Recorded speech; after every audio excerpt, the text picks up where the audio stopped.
right, I think we're ready to go.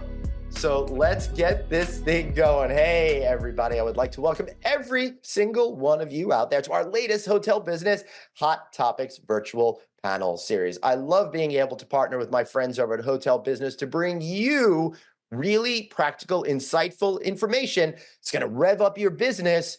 Yes, rev as in revenue, and help you be successful. Of course, I'm Glenn Haussman. You might know me. It's the host of the No Vacancy platform out there. Plus, I get to go on the road to going to a lot of events and get to speak to people every single day about all the issues that matter to us most. And today, we are going to be talking about reinvigorating your hotel's revenue opportunity. There's lots of opportunity out there. Don't let those naysayers tell you can't raise those rates. The reason why you can't raise those rates is because you're not doing it the way these smart professionals that we have with us today, right? So one of the things is we get overwhelmed. We think this is a complicated issue, but it's not. It doesn't have to be. We're going to get back to the basics today. Remind us all what we love about revenue strategy, revenue management, revenue opportunity, and give you answers from our experts sharing the fundamentals of creating, executing, and mastering a robust revenue management strategy, increasing your profitability for your hotel and getting rid of some of that lost opportunity. Everyone hates leaving money on the table. We're going to prevent that from happening. Today, we've got an incredible trio of professionals here. First up, Federica Bresciani, coming to us from Lefay Resorts out of Italy, where she's the Director of Revenue.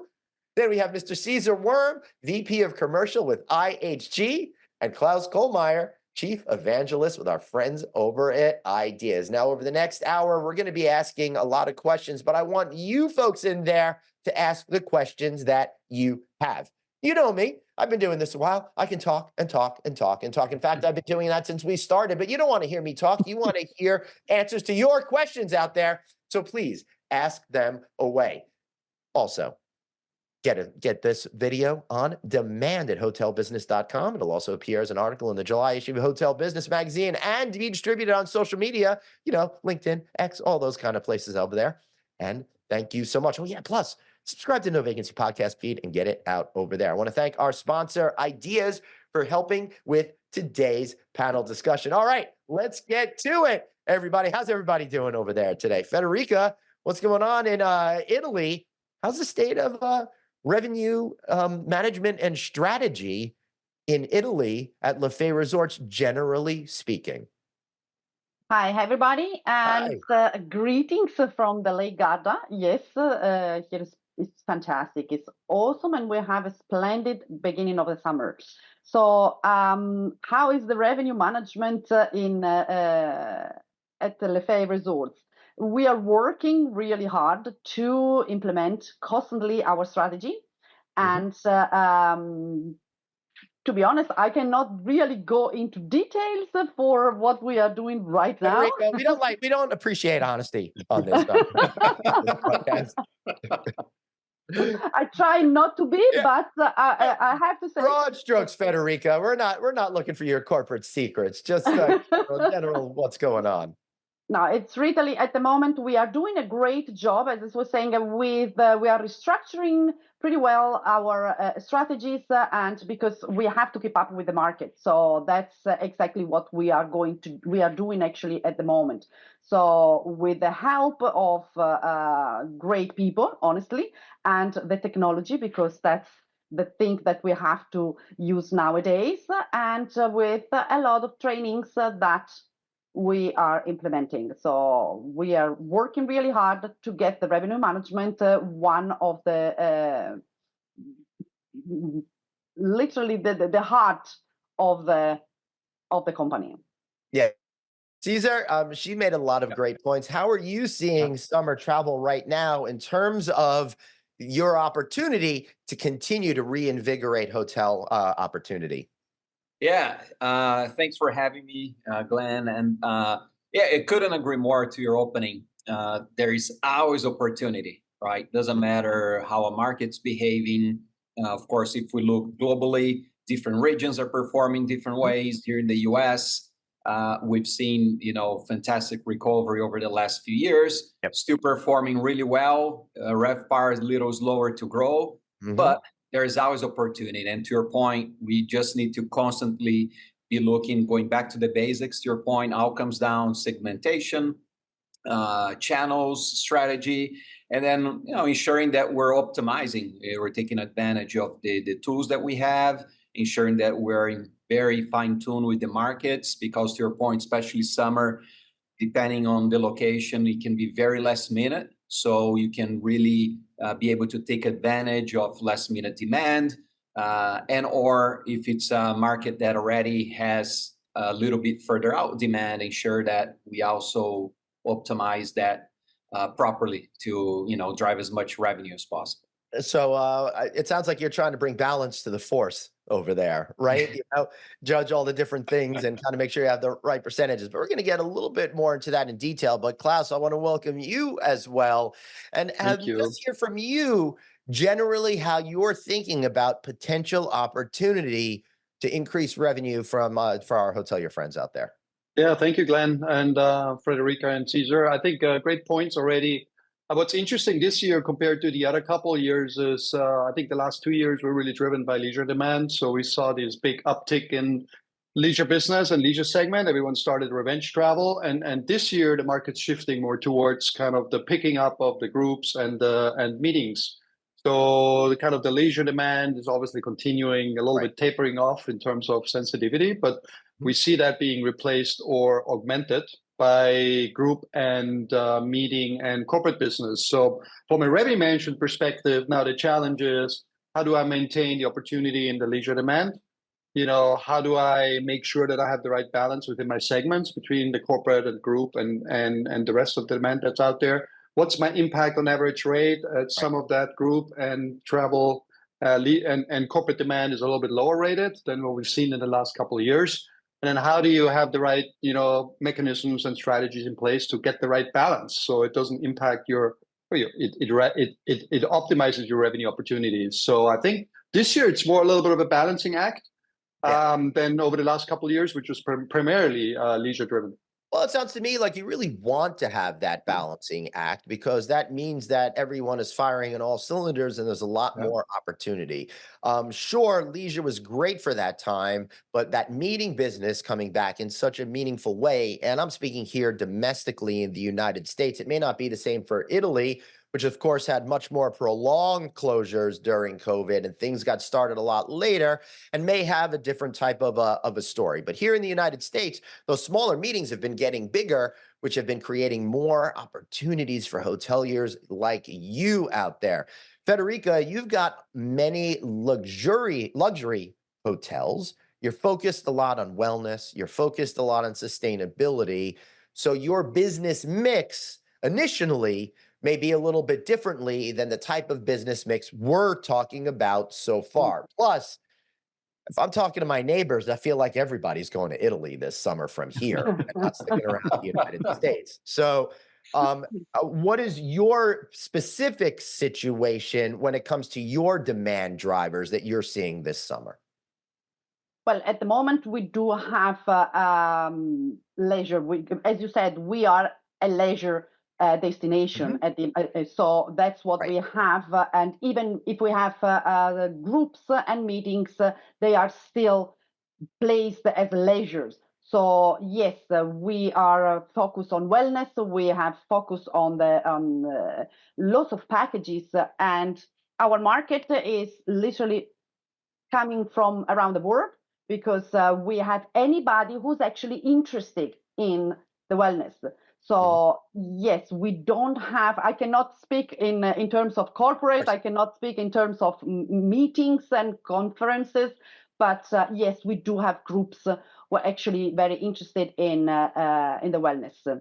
So, right, but what we can do is we could underscore the fact that you really need to understand who your main business drivers are, and then figure out ways to approach those. Now, Caesar, you've got multiple business drivers all the time, but certain hotels are different than other types of hotels, right? Yeah. Or you have some that are specifically geared towards business travel. You have certain brands and resorts that are geared more towards resort travel, incentives that Federica is talking about, in that business travel vein, but people are there to hang out. how do you approach a strategy for some of these properties that are out there and not try to do the same thing for everyone when it's definitely not a one size fits all game? Yeah, yeah, great segue, I think, from what Klaus and Federica have been shared. So really, I think it's important that we take a holistic approach, number one, to ensure, hey, are we really taking advantage of all the data points that we have through our systems and knowledge of our guests?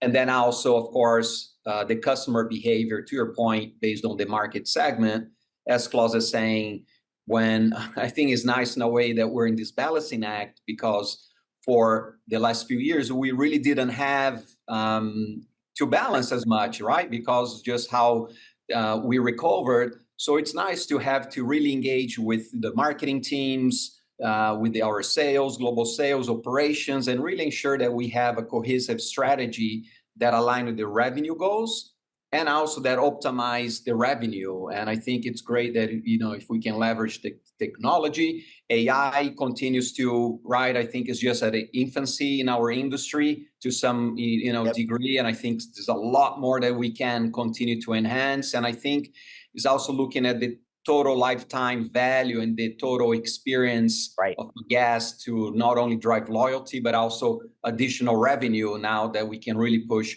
revenue. And to your point, if you have a spa, whatever the case may be.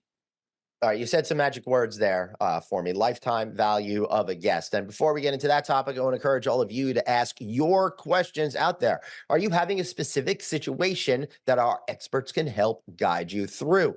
The purpose of this is to educate and empower you to be more successful. And we want to make sure that we're hitting the notes that you want to hear. Klaus, I'm going to come back to you in 1 second, but Federica, have you started to think about the value per specific guest versus just what you're selling the price of a room for? No, definitely we have, as Cesar was saying, we need to have a holistic approach to the business and to our market, because it's not enough having selling the room. It's not enough selling the room plus a fantastic dinner. It's not enough selling the room. It's something that we need to have a market who is actually interested to have in all our services, in everything. So we literally need to have a price that includes everything in terms of for the guest to choose us, because we also have we have to think that the offer is really a lot nowadays, and the demand has a lot to choose from. So we need to have unique in our own situation, in our offer at the end. So we definitely have a price that includes everything for everybody in a way. So for a specific idea of what they have to experience at our properties. I like that idea. Klaus, how are you thinking in terms of these particular issues that Cesar and Federica just brought up? Yeah, I mean, the revenue management is all about understanding kind of willingness to pay. What are people sensitive towards kind of on the pricing? What kind of experiences they're looking for? How do you package that up, and then how do you put the right offers on the shelf at the right price, right? So it's all the combination of those, and Federica made a point all the way in the beginning, revenue management becoming more a core function, or kind of the heart of the organization, I think she said. And that's where most of the data sits, and that's where people starting to tap into, then the capabilities to look at lifetime value, understand profitability by channels and your distribution costs, and start layering all that in to really get to the points that you're driving, Glenn, about lifetime value and about optimizing the revenue opportunities, from all different revenue sources and at all different margin levels, and how they affect profitability.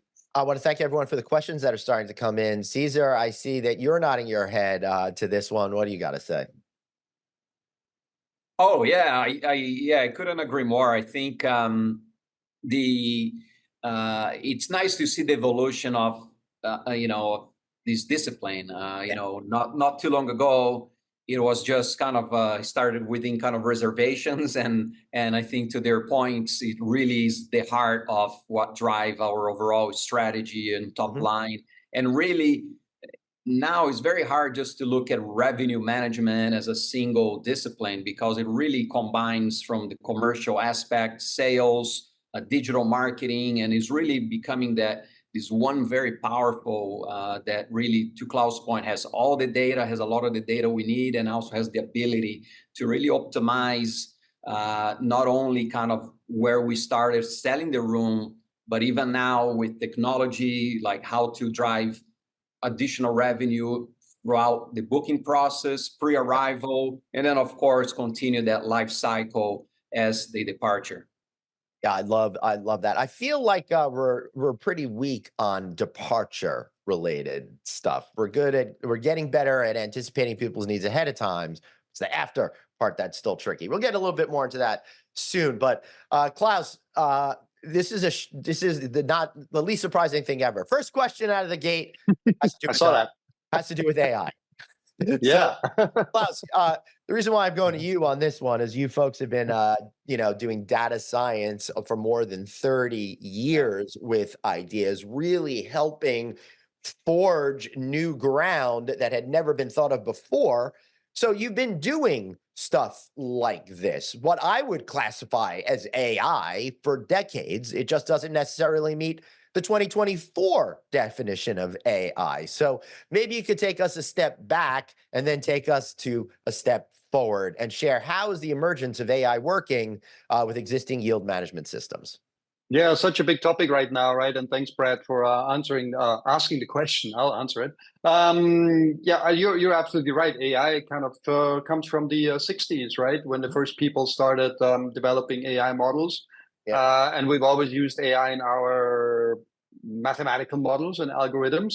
What's different now is how you can interact with AI, right? That you can actually interact it directly through an interface, like ChatGPT or Gemini or any of the other systems that are out there. So it's becoming it's coming to the forefront now, because you actually have this question response conversational interactivity with an AI large language model. So I think for anyone in technology and anyone who interacts with technology, as we all do, the big change is going to come when you actually start interacting with systems in a conversational style, right? So in a revenue management world, right now, Frederica has to sit in front of a system and look at charts and graphs and go through screens and click buttons. In the future, I'm not going to say how long that future is down the road, but in the future, you should be able to ask questions to your system, and your system should be able to respond or do things for you when you ask the system to do things, right? Like rather than saying, digging through lots of screens to find the answer of what are my competitors pricing, or what happens if I change my rate, you should just ask the system, hey, system, what happens if I change my rate by 5% down or up? What would my impact be on revenues? Where should I sell, in what channel? So you should have this conversation rather this physical, tactile kind of interaction. So think about that, and then think about customer service, think about how you interact with technology, think about where you interact with technology, on your phone, on your watch, on your while you're on vacation in Italy, Glenn. So all these modes of interactivity will become much more seamless and much more conversational. You'll see that in customer service first. Then you'll see it in the way, some of these capabilities will appear in your UI, user interface. But it's not just true for revenue management. It's true for any technology. We'll see this big shift happening very quickly. It will, and it's important for people to realize that all of us, have been utilizing AI going to our favorite online shopping mart, our favorite streaming service, when it tells us what we should watch. That's artificial intelligence. It's just that the conversation is changing again, like Klaus just said, about how it's being utilized. Federica, I'd love to not worry so much about where we're going with AI. I wanted to take this because we're talking about reinvigorating your hotel's revenue opportunity and taking it back to basics. What are one or two of the things that we should be thinking about that we might be forgetting about? And guys, I'll come right back to your amazing questions in just a second, but I don't want to leave this part hanging. Federica? Well, definitely understanding the importance of the experience of our guests. We always think in general, we say, well, we are great, we are doing this, we are doing that, we are doing a lot of things for our guests, but sometimes we say they don't understand us, but we really need the basic is understanding them, Right. understanding what the market really wants, and be adaptable to what we have a great product, but let's adapt it to the wants actually of our guests. So for me, it's the basic. And then we have another example. It can be that we have lots of data to analyze, like Klaus was saying. So we have lots of data, but what are we doing with this? And we forget that we have to go into the details of the human experience rather than focus only on the data. So that's for me the most important thing is literally my market. Yeah. Once I understand it, everything is built on it. Caesar, your company's growing by leaps and bounds. She doesn't have that many markets to know. You have a whole lot. How do you process all of that and kind of figure out what she's talking about? Yeah, I think it's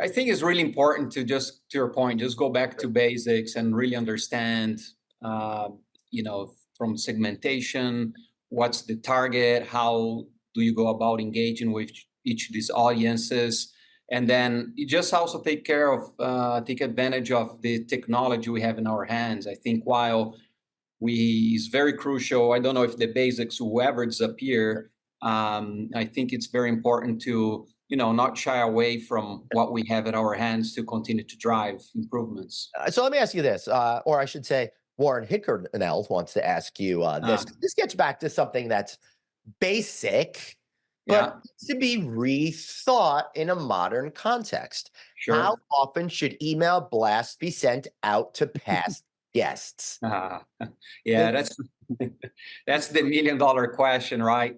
An answer, probably he won't love it, but it varies. I think what's important, how we look at it, is important that, number one, you segment your audience. Just ensure that you can tailor email frequency and content based on their preferences and behaviors, because the last thing you want is just to send communications where you push customers away, you turn them off, right? Yes, just pause for 1 second. Yeah. For example, a certain brand refuses after decades to know that I don't play golf. I just keep getting golf, but I've never, ever played golf at any of your properties. Why am I still being asked this? So it turns me off. Please continue, Caesar. Well, which leads to the second point, right? Which is monitored engagement. To your point, if they're looking and seeing, hey, Glenn never opens or never engaged with the golf, right? That's a sign, hey, he doesn't speak to him. So let me change the messaging. So I think having that piece, and then, making sure that you're providing value, whatever that is. Doesn't just have to be an offer, but can be a value as far as information, education, whatever your intent is of that communication, and ensure that you respect preferences, right, from what they communicated. So with that said, I think it can vary. It could be from biweekly, monthly, can be just transactional emails that's specific for a specific event or promotion. So hopefully that helps a little bit. Yeah, it does, because again, we're getting back to basics, and sometimes we forget to think through these things because we've just been doing it for so long in the way that we've been doing it. I've been a big believer in evaluating every little bit of my life, as a matter of fact, to see if there's a better way of doing things. So take a moment, take a deep breath, and think through all parts of your process. And are you doing it because that's the way we should be doing it, or that's the way you have been doing it? Federica, how often are you thinking about emailing guests? And is it really a matter of degrees, as Caesar was just talking about? Exactly. Honestly, we do exactly like Cesar was saying, because that's the way you have the technology, use it. So put your market on a line and say, okay, this is the right market for this specific, especially for us. Sorry, I just keep going backwards. Right. But that's exactly for us. We have wellness. So wellness is not just wellness.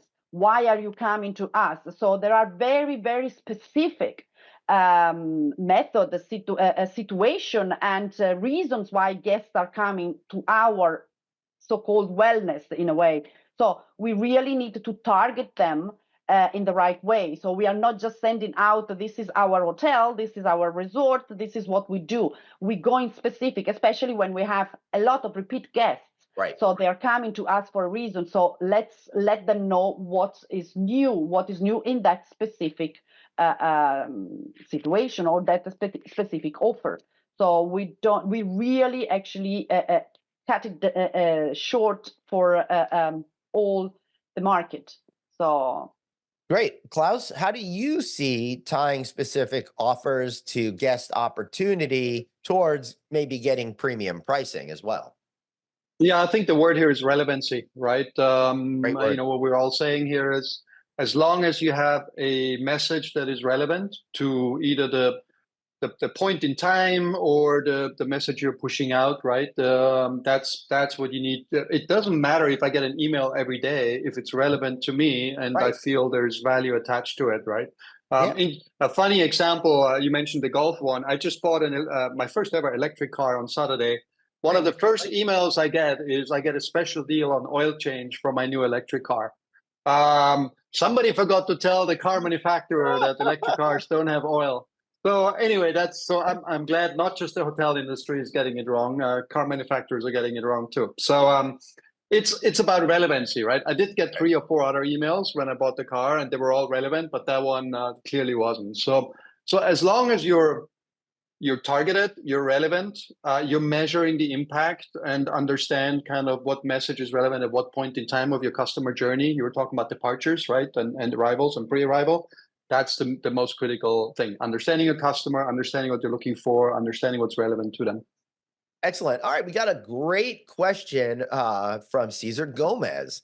What are the current revenue management trends being observed across all-inclusive hotels? Any insights or recommendations for identifying and tackling revenue opportunities in this all-inclusive segment? Klaus, maybe we could start with you, and then sure. go to you after that, because I know you guys have been focused more on this particular segment. Klaus? Yeah, super relevant, Cesar. The other Cesar. Thank you for questioning, for asking. Hey, we're all Caesars here. We're all Caesars. It's actually quite it's such a relevant question right now because the all-inclusive segment of the industry is growing so fast. If you look at the growth opportunities, leisure has way more growth opportunities than kind of a typical business hotel. We started a resort council last year where we brought together the leading companies, leading all-inclusive and resort companies in one of the islands in Spain. I had a day session with them about kind of what is important for them. And we're taking those learnings and feeding it into our product development. And what we're hearing is, obviously per person pricing is critical, understanding your profitability components and your revenue components as you're packaging the entire stay together. Understanding your segmentation is critical because a lot of it is pre-booked and locked in. Wholesales, a lot of it is tied to tour operators. A lot of it is tied to your airline lift when you're living on an island or when you're staying on an island. So there's so many other components that go into your revenue opportunity and your revenue decisions that you need to understand. It has a higher degree of complexity than a typical downtown or city hotel. And we're super excited about what we're hearing as we're engaging with this resort council over the last 10 months now. Fascinating. Cesar? Yeah, well, thanks, Klaus. You covered a lot there. Oh, sorry. Well, it's great.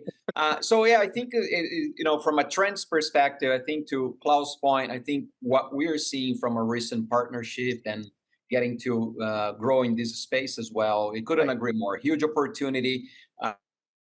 Is really key here because what he mentioned, right? It's very important that you have a very good handle on your market segmentation. Number of people per stay per room is very important, right? Sometimes we can look the other way in a traditional hotel, but here the impact on the revenue and profitability is extremely greater from that perspective.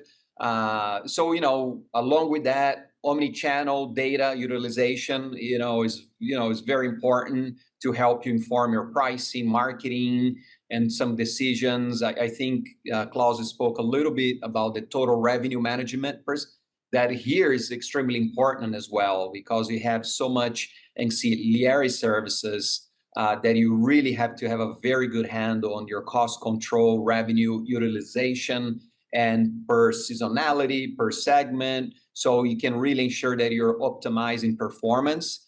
And then, same with the personalization and pricing, to Klaus' point. And then finally, I think the only one recommendation that I challenge myself and the team is like, hey, what additional revenue streams, right, is possible? Because we've been in the traditional all-inclusive.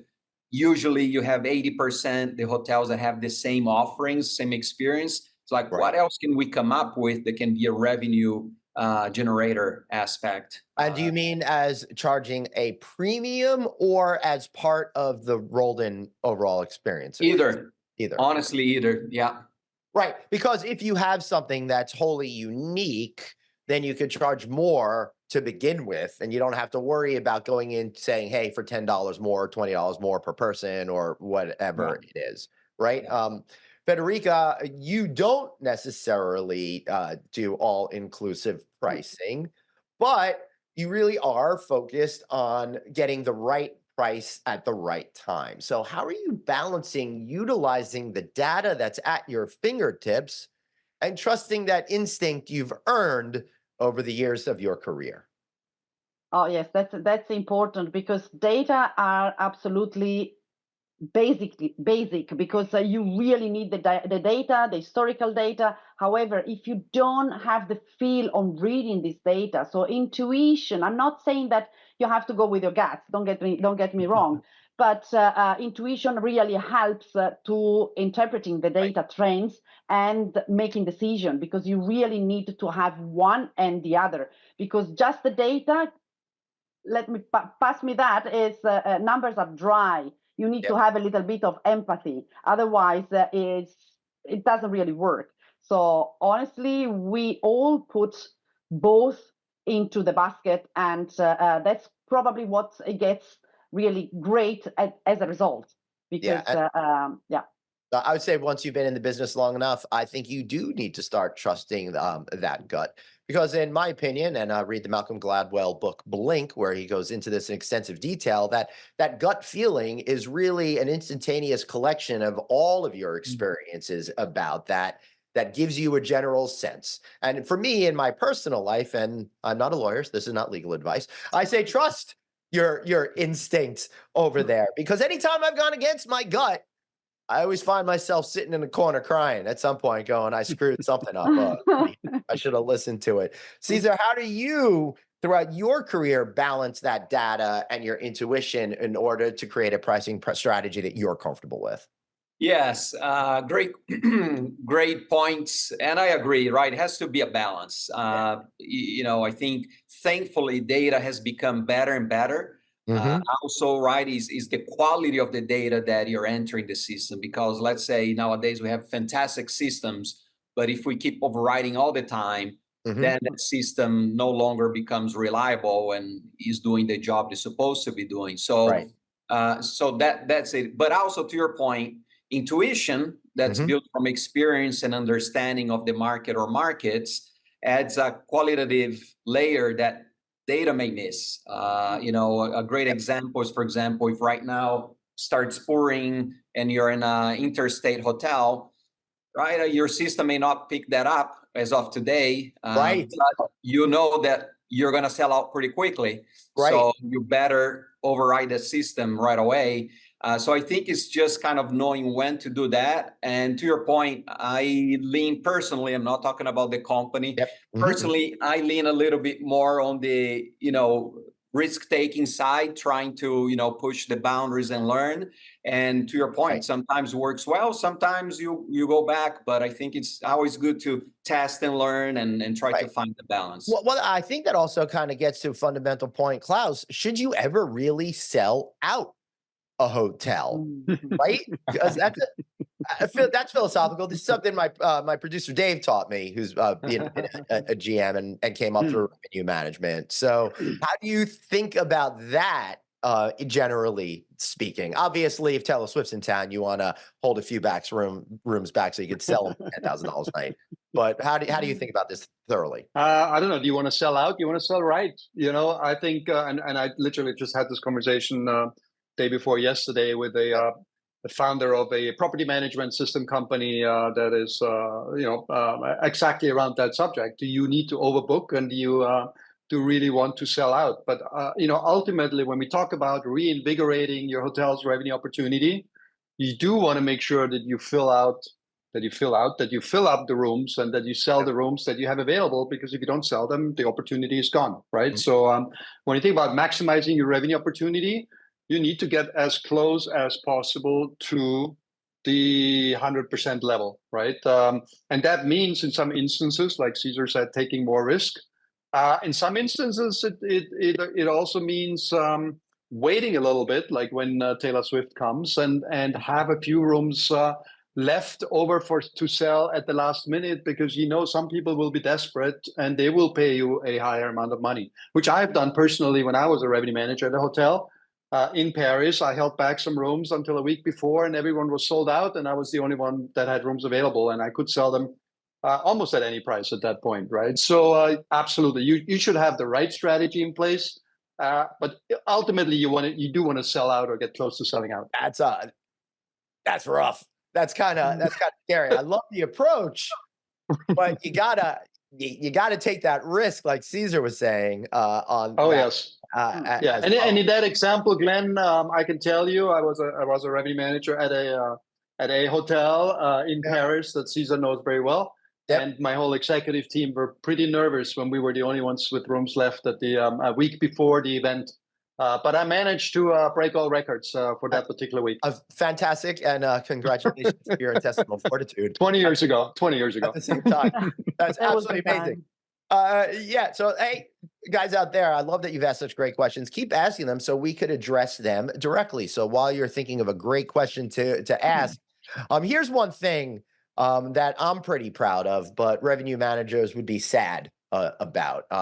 I happen to see this one band in concert often. They play, they're a hippie jam band. I love seeing them. I've been to over 200 shows.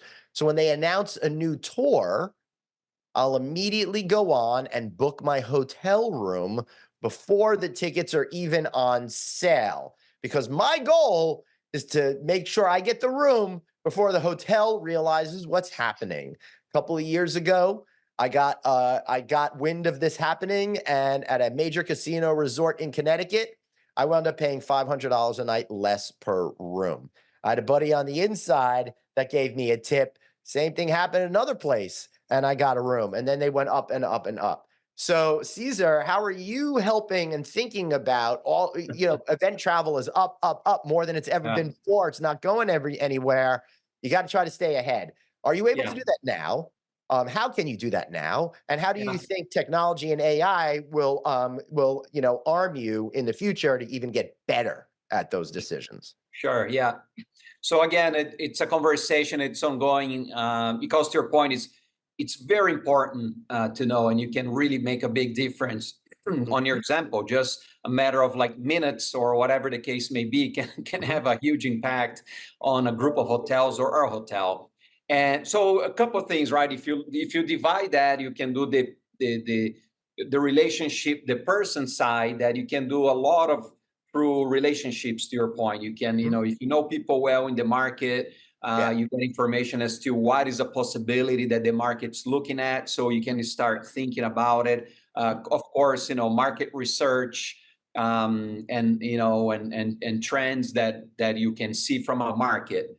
And then from the technology side, there's things that you could have been doing for years. For example, Google Alerts that has been around forever that can help you. Yeah, Get I would even say Ticketmaster alerts.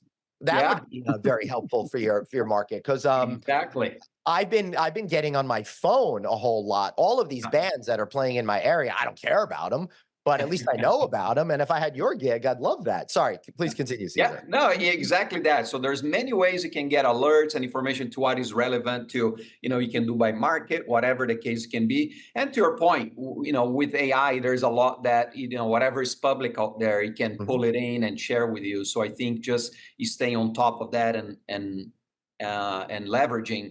And then from a company perspective or a group of hotels, management companies, always good if you can have kind of market experts, because it's hard to be an expert in every market and everywhere. So I think if there's a couple of people that can become expert in a specific city or market or area, I think your chances of being successful in this is much greater.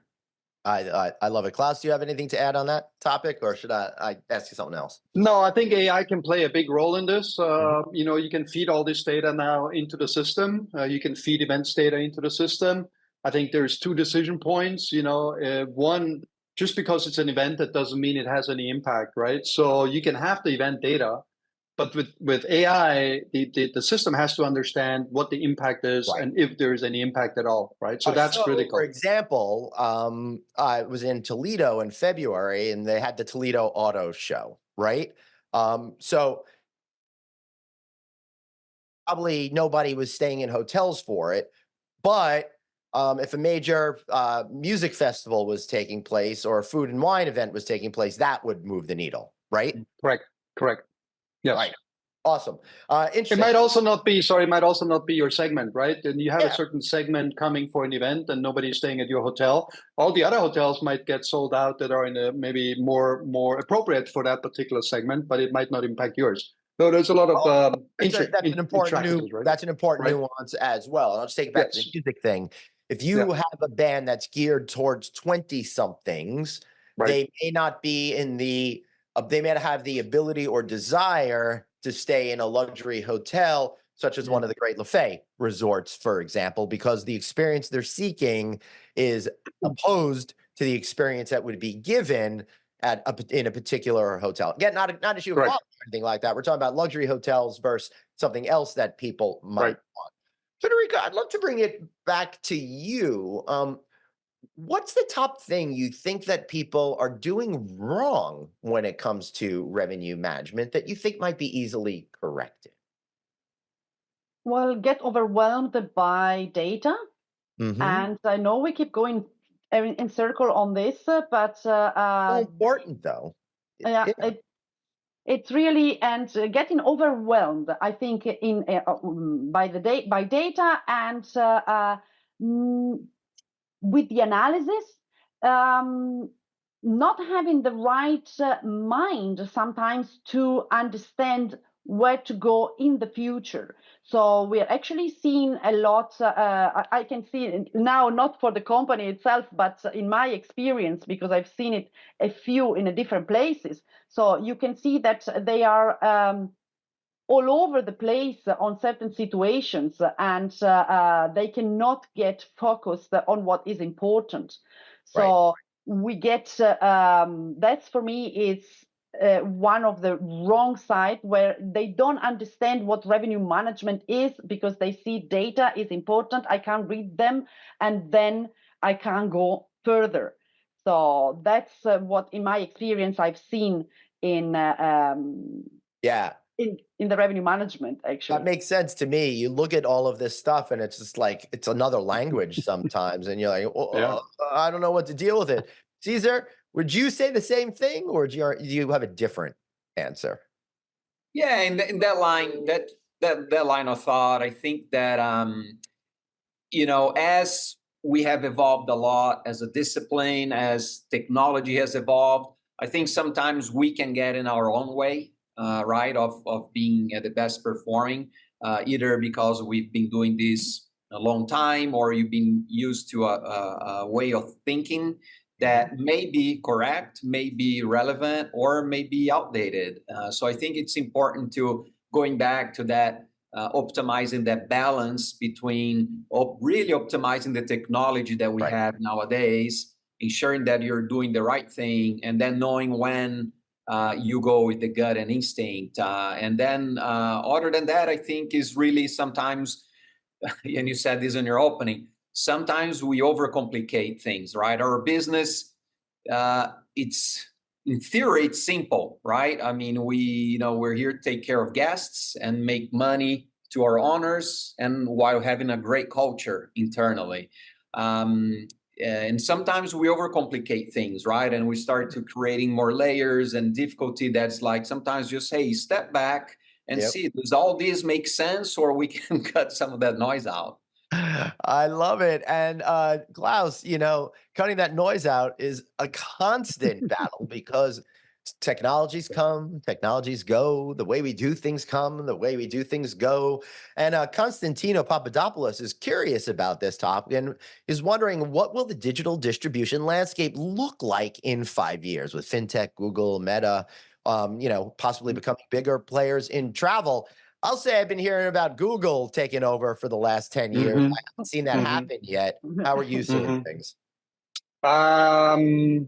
I think it'll look very similar to what it is today. I think the OTAs will still be there and will still own a large part of the distribution landscape because they have a lot of money. I just saw something like $4 billion are spent on marketing by the OTAs in 2023, I think. And that, just so people understand the context of that, that's significantly more than every hotel company combined by a 100%. magnitude. Go on, Klaus. 100%.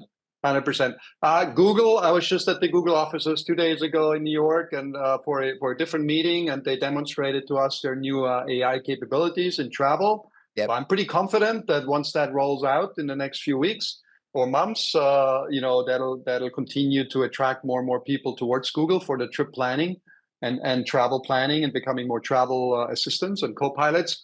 So I think, and then we have the new players like Meta and TikTok, as long as it's going to be around, and Instagram and all these, and they'll play an increasing role because influencers and especially the Gen Z generation, obviously, I think 30% start their search on Google, on Instagram or on YouTube right now. So that has a large influence. But where people book and shop, I think the landscape will be the same because the big players have a lot of money and they're spending a lot of money to increase their technology capabilities.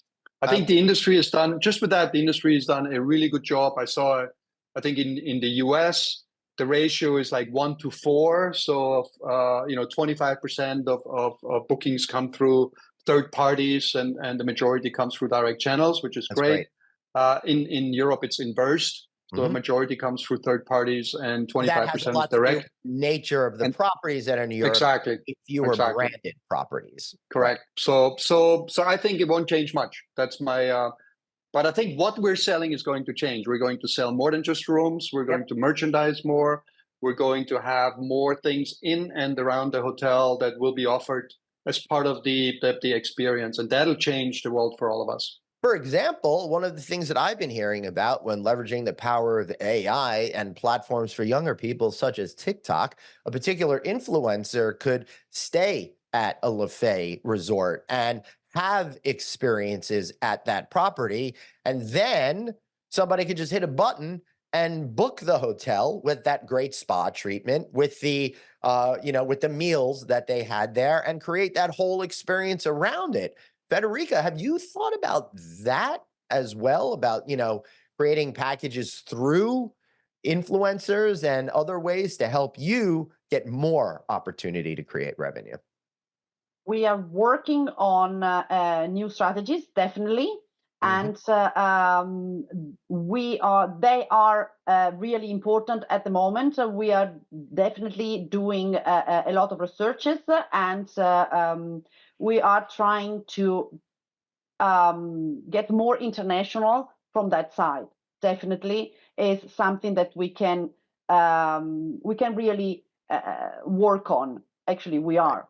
So, but it's very new for us as well. But definitely, it's going to be one way to go. Yeah. I love that you want to keep learning and staying ahead of those trends. And the more we learn and the more we take chances, like Caesar was saying, the more successes you'll start to build over time. I had a great question. I shouldn't say it's a great question because I wrote it, and Klaus kind of got to it earlier. He said, "What?" I was thinking, "What's your favorite revenue management moment?" I think that Paris story is probably Klaus's moment. Caesar, do you have one as well? Yeah, the one that actually came to mind is kind of a sales and revenue combined. I was at the beginning of my career, Yeah. a long time ago in a convention hotel. So you peaked early. Is that what happened there? and it was interesting because I was negotiating a group buyout for Thanksgiving week, which, as you know, in a city center convention hotel, it's a dead time. And it was, eventually we secured the business. It was a great win.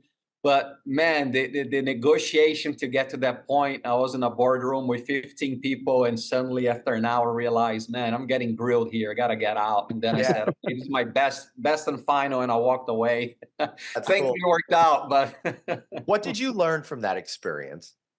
well, I learned prepare better. So if I knew how this specific group would negotiate, right, perhaps I'll Yep. have taken a different approach and be better prepared. And then I think a second one is also know when to walk away. When you have done your homework, you have your okay. This is my Yeah. cutoff, and hold firm.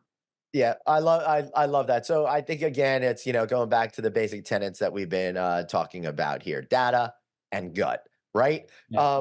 Frederica, I got a question for you from again Mhm. Cesar Gomez in the audience. Thank you for being so Wow. participatory, Caesar. I Yeah. don't know about the other 100 people out there. Come on, y'all could do a little bit better there. But Must be anyway, the name, Glenn. Must be yeah, the name. yeah. Any recommendations for creating a stronger collaboration between revenue management and digital strategy? How do you see Absolutely. that? Yeah. Yeah, absolutely. I mean, that's the future, as we were saying before. So we really need to have something on the digital side. Otherwise, the revenue management alone cannot do uh, anything. To be honest, because revenue management exists because we have everybody else, everything Yep. else around us. Otherwise, it's not going to happen. So digital at the moment is the way to go. So definitely they have to be on the same side. And I know we say it all the time, but not working vertical anymore, but working together as a big team. Because otherwise, it sounds like repeating always the same thing, but it's still not really happening everywhere all the time. So it's basic, but again, it's something that has to be done. I love that you said that because Caesar also said in his question, you kind of answered, how do you foster collaboration in your hotels? So I love that you hit on that particular point. All right, so before we wrap up, and I get some final thoughts from all of you, Klaus, what's one thing that we've probably forgotten that we should really remember and kind of focus on a little bit more? You mean what have we forgotten in the conversation, or what have we No, I forgot forgotten the entire over time? conversation. I've been, I've been chatting with friends on my text the entire time. But other than that, I think optimizing multiple revenues. I think that's an area that we talked about in the beginning.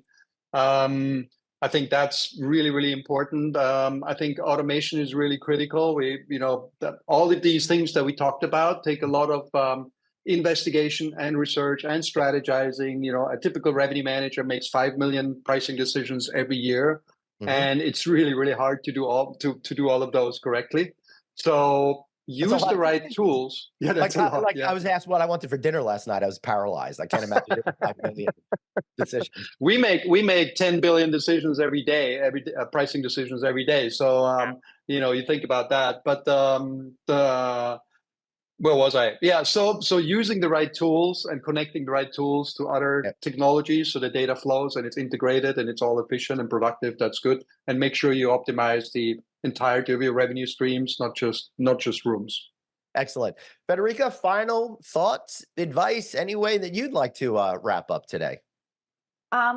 Flexibility. I really love to think about being flexible and understanding that the technology and everything else is important. But as we were saying, I love the idea of being intuitive as well. And as I said, I don't really like the sentence, go with your gut. You all say that, but let's say be empathetic. Empathetic, sorry. Be empathetic. That's what I would think say is really empathic important. would be reading other people's feelings and stuff Okay, no, then no. like Troy from not. Star Trek: The Next Generation. But, okay, no, sorry. That's me being Italian. But listen, your English is much better than the 2 words of Italian. I know. I only know American Italian. Forget about it. That sort of thing. Anything else, Federica? No. I didn't want to feel like I cut you off. Yeah. No, just the importance of learning anything about our market. So definitely going with that, thinking of them rather than us. Excellent. Caesar? Yeah, I would say, be curious. Remember that basics, in this case, never go out of style. Yep. I think, remembering the importance of understanding market segments and specific needs, and then how we can execute on the guest experience and all the way the customer journey throughout the process. I also think someone made in the comments about long-term relationships. I think it was related to walking a guest. I think, with customers and guests, take a long-term view on the relationship. So make sure that you do what's right for them and not just focus necessarily on that one specific room rate. And also ancillary revenues, experiences, and, leveraging loyalty programs if you have, that can really ensure that you can lower the cost of acquisition to Klaus' points and really boost revenue.